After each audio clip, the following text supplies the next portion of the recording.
What's up, Madridistas? Hope you guys are doing well. How's everybody doing today? Big win for Real Madrid. This was a huge test for us because stylistically, Atleti is a challenging side for Real Madrid because what we've seen throughout this last season under Shabi Alonso, and not just under Shabi Alonso, but previously under Carlo, is one of the things that we really struggle with is when teams play us with a deep block. They sit very deep. They don't give us a lot of space, and they have the ability to press us high up the pitch. Stylistically, this game was always going to be challenging for us. Obviously, we lost, I should say, the first time we faced them at the Metropolitano, 5-2. And I want to break down the game. A couple of things I have notes here that I want to talk about from the match, and hope you guys are doing well. Let me first start with this controversy with Vinicius. Uh, somebody read my mind in the comments. I want to start off with Vinny. So first of all, I read on social media on Instagram that Simeone was telling him that Florentino is going to sell him. He kept on talking smack to Vinicius on the sideline, trying to get in his head. And you don't really like to see that from managers. With players, fair enough. I grew up in an era where Kobe Bryant, some of the best athletes, um, all the best athletes in the world, Mike Tyson, Floyd Mayweather, all these guys were talking so much shit to their opponents, trying to get in their head. It's part of the game. It happens. That's why I have nothing really against Vinicius trying to get in the opponent's head when he tries to talk shit to them. I have nothing against him doing that, but when the manager starts doing it, it's a little classless. Simeone is not really known as a classless manager. Yes, he plays some Netanyahu football, some terrorist football, and there's no question about that. But the fact of the matter is, I've not really seen him do something like this that I can recall. Maybe you guys can tell me in the comments. And eh, overall, Vinicius' performance today was not good. Once again, also, I didn't like a lot of the things that I saw from Vinicius in terms of his pressing, his off-ball commitment, off the ball to try to defend. Did I see him jogging the whole time? No, but I didn't see the same level of commitment to defend, to work off the ball, to pressure the ball that I saw from Rodrigo, that I saw from some other players on the pitch. Vinicius, to me, again, today, I was disappointed by his performance. Not just put aside the fact that there's no assists or goals. Those things can happen. Football is not just about stats. It's just, the performance as a whole by Vinicius today wasn't very positive. He's clearly in very low confidence. He's not playing anywhere near his best. We need to recover Vinicius, especially now that we're starting to get into the business end of the season. But if he continues to play like this is not very good for Vinicius because he's not being decisive. He's not creating havoc. He's not even the times he's getting the ball in transition. He's turning the ball over. A little bit of It's a little disheartening, if I'm being honest, to see this from Vinicius because we've seen the level that he's at, and he's still very young. This is a player that theoretically should still be getting into his prime and still playing very well. So there's really no reason why Vinicius should be at this level. The other thing I wanted to talk about was Gonzalo Garcia. Gonzalo Garcia today, a couple of heavy touches, a couple of times he gave up possession of the ball. I said in the preview to this game that this was going to be a big test for Gonzalo Garcia. He did well against Betis, a game at home at the Bernabeu. Real Madrid, um, Real Madrid, when we're faced against teams that sit a little deeper, we're at the Bernabeu. We need a more traditional number 9. Gonzalo Garcia fits the profile of a game like that. But this game, we scored early. Federico Valverde obviously scores in the second minute of the game. So that changed the entire profile of the match. I thought we were going to control more of the possession of the game, but given the fact that we scored so early, that changed the dynamic drastically. In a game like this, you needed to be very clean on the ball when you did receive it, and I didn't see that really from Gonzalo Garcia today. Not a very good performance by Gonzalo Garcia if he wants to solidify himself and make a statement that he belongs in the starting lineup, especially in the big matches. Tomorrow for Real Madrid is in a knockout game of the Champions League. Are you still prioritizing Gonzalo Garcia over Vinicius. I'm not so sure. There's players you can trust. You can trust Jude Bellingham. Today, another really good performance by Rodrigo, but both Gonzalo Garcia and Vinicius could have played a lot better, and wasn't necessarily impressed by their performances. Let's talk about the actual way that we set up in this game.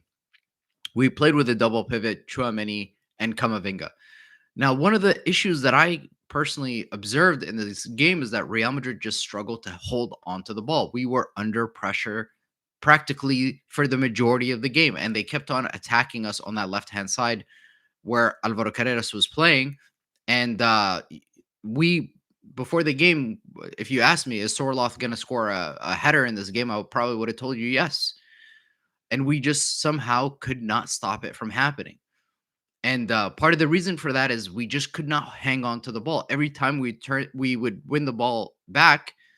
It looked like those games that we had in previous seasons where we were facing a prime Manchester City, a prime Barcelona, where we were pinned back into our own half, and we just could not find ways to play the ball out of the back. This is a huge issue for Real Madrid. It's so obvious, it's so clear that you need somebody in the center of the park that can dictate the play, who can hold on to the ball, especially in games like this, because it's one thing for Real Madrid to score. It's a whole different thing for them to hold on to the lead. The number of times this season that Real Madrid, from being ahead, concedes goals, it's almost inevitable. Think about the game against Betis. We're up 3-0, and then they score that goal. It turned into 3-1, and then they hit inside of the post. It almost turned into 3-2. The game against Betis was so competitive. It turned into a match where you would think Real Madrid at home at the Bernabeu should be comfortably winning that game, but it turned into such a nightmare game for us where it could have went sideways. And today, even when we were on, it's a matter of time before Atleti score. They also were in front of goal. They could have done a lot better. Um, but again, the big thing is Kylian Mbappe is in Madrid. He's with two physios. He's preparing himself to potentially fly out to Saudi Arabia to play the final. Now that we know we're officially playing in the final, which obviously I think we can definitely beat Barcelona. And rather than doing a tactical video on this game, I figure it might be more worth my time to focus on doing a tactical preview to the game against Barcelona. Because don't forget, the game against Barca, the last time in the Clasico, yes, it ended 2-1, but Mbappe missed a penalty. We missed a number of chances in front of goal. There was a disallowed goal that Kylian Mbappe scored.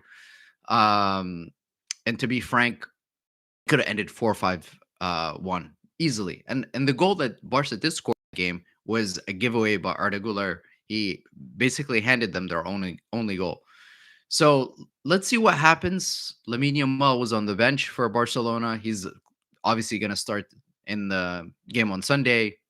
They looked good, but against Bilbao, they always bend the knee to Barcelona. They never put up a fight.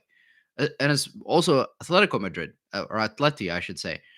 They never put up a fight against Barcelona. They play against Real Madrid, of course, they give it their all. But against Barcelona, we never see them play this kind of match. Couple of other things. Alvaro Carreras today. So here's the thing with Carreras. Here's what I've seen from Carreras so far as a Real Madrid player. Alvaro Carreras, I feel like he belongs at this level. Some people may disagree with me. I think what I've seen from him, generally speaking, Carreras, his defending, his ball carrying, his physicality, his 1v1 defending, all solid. He's good. It was a good pickup by Real Madrid. He can also play at center back. But there's this he seems to do well when he's defending against somebody in 1v1 situations. We've seen him in the game against Liverpool, him against Salah in 1v1 situations. He had the better of him every single time. Against Lamine in the Clasico, he was able to shut him down. The 1v1 defending by Carreras and his ability to his recovery pace is good.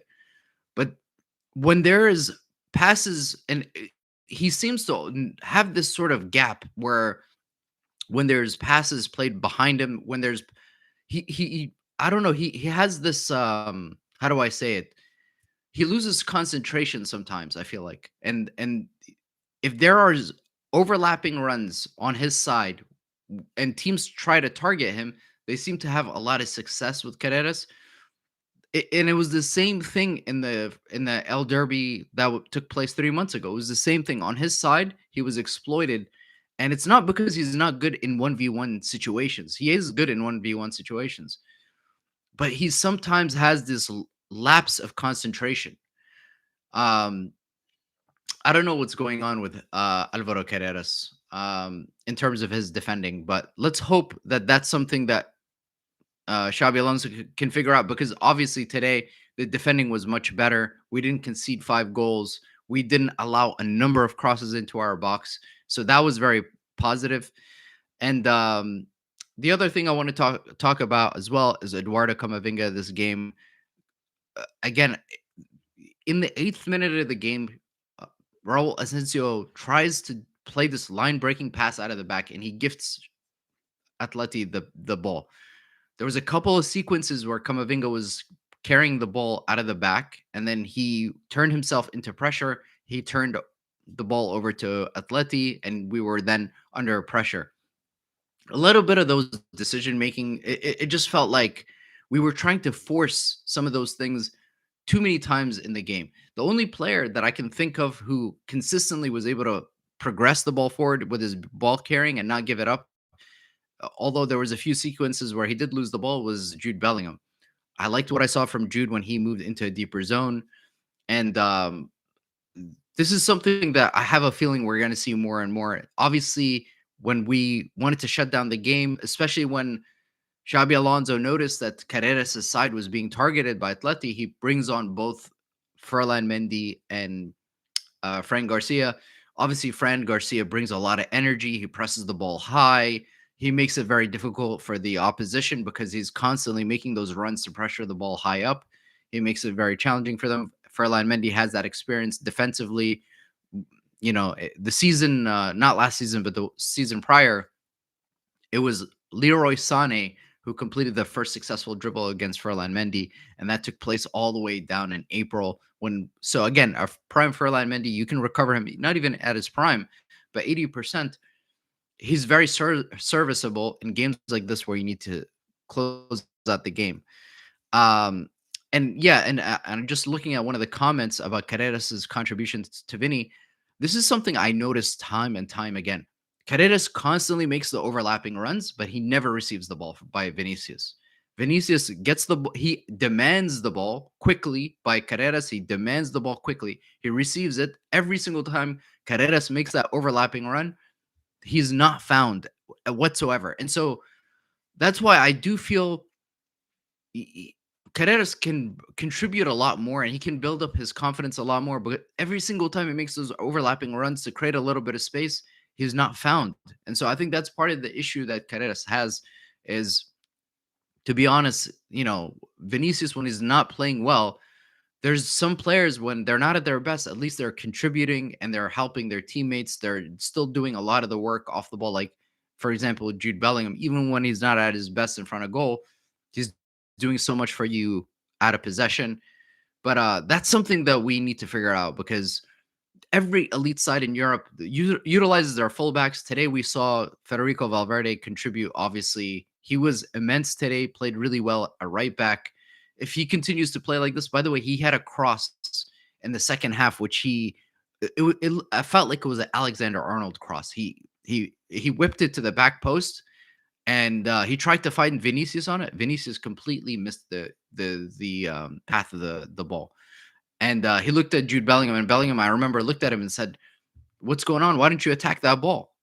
So his confidence is shot. He's very low on confidence right now. Vinicius, you can tell he's not playing like a very confident Vinicius, because practically nothing he's doing is coming off. And every time he was in transition, he was basically shut down. So that's something that Shabi Alonso needs to work on. But giving people credit, Shabi Alonso today, there was a big narrative about how Shabi Alonso does not win big matches at Real Madrid.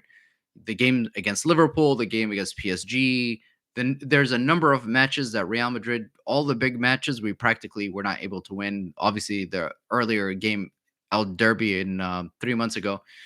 But being able to win this game is going to be huge to build some momentum for Shabi Alonso because we can absolutely beat Barcelona on Sunday. I'm optimistic. If I was a betting man, I would say that we are going to win the Supercopa because we do have stylistically the players in transition, especially if Kylian Mbappe is fully recovered. I see no reason why we can't beat Barcelona because I just from not to be overly critical, but what I saw from Gonzalo Garcia today did not fill me up with confidence to play him in a big cup final like we saw. Based on his performance today, his touches were heavy. He was playing into pressure. Some of the weight of his passes when he was looking to connect with some of the link up play wasn't good enough. Gonzalo Garcia is still a really good player, still very raw. It's a little too early for him to be playing in matches like this. Frankly, I would trust Arda Güler to play higher up the pitch. Arda Güler, the way he plays for Turkey, he plays as a false nine. He plays as the player who's the um, highest player up the pitch. When they get the ball in possession, he is the player who feeds the wingers, and he's more of a playmaker in possession. But out of possession, they play him as a nine practically. So he can play that kind of role in the game against Barcelona. Barcelona's they can absolutely be defeated. And as I mentioned earlier, we should have won by a bigger margin in the last Clasico. But yeah, I mean, one of the biggest issues Real Madrid has is the fact that our midfield cannot hold on to the ball. That is one of the biggest issues that we have. And yeah, when when Atleti was in our half and they were piling on the pressure, our entire team was looking to defend behind the ball. So there was no outlets. So every time we did recover the ball, the players they would look up and they didn't see any options. So we do need to have an outlet, a player that we can feed the ball to so that when we do recover the ball, we're not just squandering possession back to the opposition. There were so many times today where I looked up and I have to see what the stats are, but the number of clearances, the number of passes that Thibaut Courtois had out of the back, every single time Thibaut Courtois was fed the ball from our players and he would go long, long, long. He tried to find Federico Valverde. That was not very successful. Thibaut Courtois' passing out of the back, by the way, has improved. He's a really good, one of his most underrated qualities is the fact that he's really good at distributing the ball out of the back. But the build up play needs to improve. The fact that when we're ahead in games and we're faced against a high press that's looking to win the ball high up the pitch, we need to find a way to not squander possession and not just turn it over back to the opposition and then face waves of attacks again. I saw Dean Howson today warming up on the sideline. What will he be ready? I don't know. Is it wise to rush him back for a cup final? Probably not. Raul Asensio today with some of his distribution wasn't the best. The only reason you would take off Antonio Rudiger in the 60 something minute is probably because his knee pain is starting to get to him. From what I understand, Antonio Rudiger has been taking painkillers so that he can continue and play. So it's understandable why Shabi Alonso took him off. But to take off Raul Asensio is something that's going to be a bit questionable. Let's see. Will we see Antonio Rudiger with Alvaro Carreras in the two center backs in the Clasico final? I would not be surprised. But for me, Chouameni and Eduardo Camavinga are going to be the two double pivots in that game. No question about it. I do like Eduardo Camavinga and Chouameni. I do rate both players highly, but I think there's needs to be another player in the midfield who can really dictate and control play. There's practically nothing in the middle of the park. Because think about it, the days of Toni Kroos and Luka Modric, in games like this where we were ahead, they would just hold on to the ball, and every time teams tried to press us, they would be able to break lines by being press resistant and then release our attacking players. But yeah, there are certainly much more box to box players. And this is something Real Madrid needs to look at over the summer. One of the questions that I got was Nico Paz in in my last video by somebody who wanted to know whether Nico Paz can play that role. Nico Paz plays for Como. He is looks like he's going to be back in Madrid in the summertime. It looks like everything is agreed upon. But from what I understand from Nico Paz is He plays as a 10 and he plays as a right midfielder cutting in off his left foot. Now, we've seen Toni Kroos play for Germany as attacking midfielder, and then he was converted into a number 8, and then eventually even as a 6. But the thing is, one of the comments that I said was Kroos was a highly technical press resistant player. You play him under pressure, 9 times out of 10, he's going to find his way out of that problem. 94, 95% pass completion. I don't know if Nico Paz is that caliber of. Again, you're not going to find another caliber player like that, but that's what Real Madrid needs to aim for. So that's all I got for this one, guys. And I will be working on the tactical video, which I'm going to work on tonight. I'm going to try to record tonight and then try to finalize it by tomorrow.